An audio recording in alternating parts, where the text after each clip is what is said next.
Well, I think the declaration of mourning for 3 days does reflect a sense of national shock in Brazil. You have to go back to 1961 to find a terrible tragedy on this scale involving people killed at a public event in Brazil. And the President Dilma Rousseff, who cut short a visit to Chile and visited relatives of those who died in the nightclub, was visibly moved and distressed.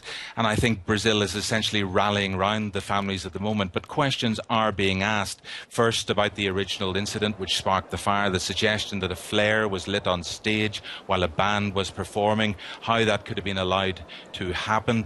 The fact that when the fire was spreading quickly, people were unable to find appropriate exits, and that a lot of people were trapped at a narrow front door. Were there too many people in the nightclub? A suggestion coming from the fire service that that was the case. So lots of questions being asked, and I think at the moment Brazil in a sense of shock and mourning its dead, but the focus will move very swiftly, I think, to safety issues.